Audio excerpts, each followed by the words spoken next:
And it's Arsenal. Arsenal FC gets in there. You guys already know what it is. Make sure you guys like, comment, subscribe. It's your boy Moeezy13. We are back for another one of the post-match reaction. Inter Milan 1, Arsenal 3 at the San Siro. And let's get right into it. It's the seventh match day of the Champions League. Arsenal come into this game winning their last six games. In the Champions League, we're perfect in the Champions League. 18 goals, I believe, scored, one conceded, or 17 scored, one conceded. And this was an interesting game because Arsenal pretty much guaranteed a top two spot, considering if they got a point in the last two games, they were guaranteed a top two spot, which means you get the second leg at your home. You have that advantage for the rest of the Champions League campaign. So this game was kind of interesting because coming off that 0-0 draw against Nottingham Forest, a lot of people were saying, does Arteta go strong in this game? Does he rotate? Like what kind of lineup should he go for? And that was very interesting for me as well. Just wondering, I was like, what is he gonna go for? I knew Arteta was gonna go semi-strong, but he also incorporated a lot of rotation. And let me just show you guys. Well, you guys already watched the game, but let me just talk about that lineup real quick. I'll pull it up on my phone. He started with Raya at the back, which I expected and think Kemper was going to come in. Timber, Saliba, Mosquera, Lewis Kelly. I pretty much thought that was going to be the back four. I thought maybe he would have done Gabriel Saliba, but Mosquera is back from injury. Good to see him back. So strong back four. The midfield was strong too. He went with Zubimendi, Marino, and Eze. So Odegaard and Rice were rested for the start.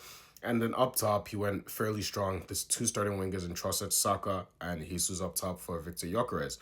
And so it was interesting because I was like, Arteta's definitely gonna rotate it a bit. He's never gonna just fully go weak in Europe. I feel like you kind of have to prove a point, even though you're guaranteed to go through. But it's all about the psychological part because what that is when you're winning these games, it puts a lot of teams in Europe on alert. They know, yo, Arsenal is serious, man. Like you're gonna be in for a tough game when you play us, and you saw exactly that.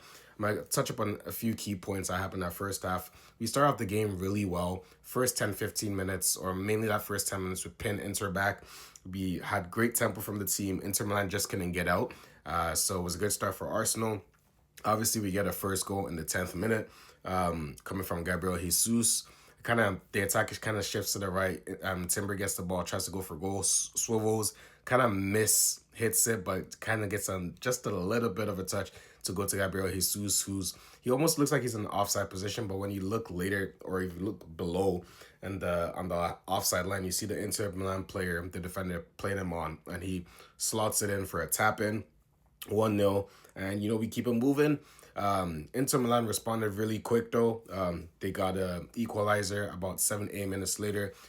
We had the ball in the attack. I think it was Zubimendi that may have lost it or something, and then everyone's tracking back. We kind of did well to actually recover from that counter attack. We slowed it down. I think Mascara got a block.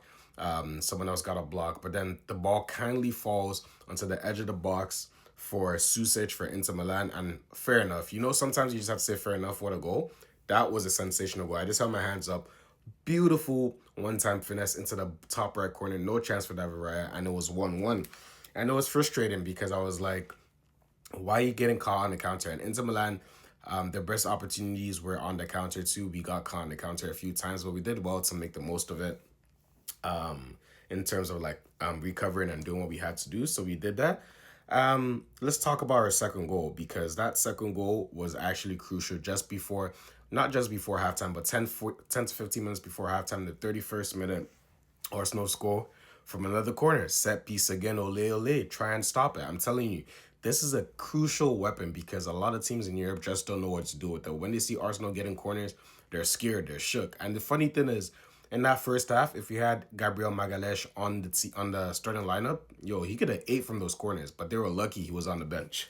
So how do we get that goal? Saka takes a corner from the right, deep corner, kind of goes high and loops in at the back post. I'm thinking, oh, he just missed everyone. But I guess, what do I know? It's a tactic, right? He finds Trossard at the back post, who heads the ball back in. I think it comes off the crossbar. A false kindly to Gabriel Jesus, who's at the back post, and he nods it in. Makes it 2-1 for Arsenal, and it was honestly more than it was well deserved because we have been putting Inter on the back foot that whole game at the first half. Apart from that, that was pretty much it for the goals in the first half. Inter Milan did well to, retain their shape. We were trying to probe and score more, but we weren't just clinical in that final third. Inter Milan had a few breakaways, but nothing really serious. And we went into halftime. The second half starts now. Obviously, we come out with pretty much the same lineup that, we started the game with. And there was that Inter Milan second half performance was pretty solid. You expect them to come onto you. I mean, they did, but they weren't really like threatening in terms of like I was thinking like, oh, they're gonna score here. They had a few nice pieces of play, beautiful switches over to the flanks, trying to take on the fullbacks. But the wingers did their jobs. They were dropping back to the defend, to cover for them as well, and so they were pretty solid in that sense. Arteta obviously made a host of changes in the second half. He brought on the likes of Ben White for Timber. He brought on Declan Rice for, I believe it was no, not even Zubimendi. He brought on Declan Rice, Ben White, Gabriel, Gyokeres, and Martinelli. He brought in those 5 changes. So then took off the likes of Eze, Jesus, Timber, Mosquera, and Trossard. So that's good to see because that's some good rotation ahead of that Manchester United game on Sunday. It's still a few days away. It's Wednesday, Thursday, Friday, Saturday, and Sunday. It's on Sunday, so it's a 4 days rest in between. I think we'll be more than ready for that game. And United, I'm going to enjoy doing that preview. You guys stay tuned for that one. But anyway, Arteta made those changes, and a late counter in the 85th minute, Inter went for the attack. They crossed the ball in. We cleared it out. Martinelli gets the ball, and he's driving towards the left side. He kind of just looks up, and he sees that, Gyokeres is like through if he plays the ball. Plays a beautiful outside the foot pass over the top to Gyokeres. Bounces right in front of Gyokeres, and Gyokeres just runs through on goal. He's running. Bukayo Saka is running alongside him. He sees Saka going in for the run, so he tries to play him in for the ball. It doesn't really get in Saka's path. It kind of hits Saka on the heel. But thankfully, he falls kindly for Victor Gyokeres, who takes a touch. He's on the edge of the box. He's thinking, there's no one in front of me. Let me just have this shot. And what a flipping goal that was. Beautiful finesse from Victor Gyokeres into the top right corner. No chance for Sommer. He got a hand to it, but that was too much placement, too much power on it, and it made it 3-1. And at that point, the game is done 3-1 from then. There wasn't that much time for Inter to recover, and Arsenal did what they had to do, got the job done, and we keep it moving. Arsenal have now won 7 of their 7 Champions League games this season. Absolutely insane. The only team with a 100% record, and with us playing Kara Almaty in the last game, you expect it to be 8 from 8. So yeah, it's looking good. Arsenal are through to the next round in the Champions League. I believe we've secured top spot without win tonight, which is good to see.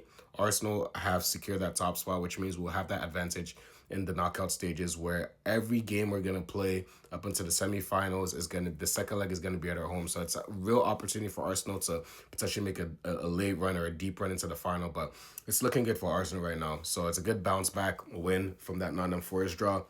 We keep it moving. Manchester United on the weekend. I'm going to drop a preview and predicted lineup for that. You guys stay tuned for that. And yeah, I'm looking forward to that one because I think we're going to absolutely do one in United.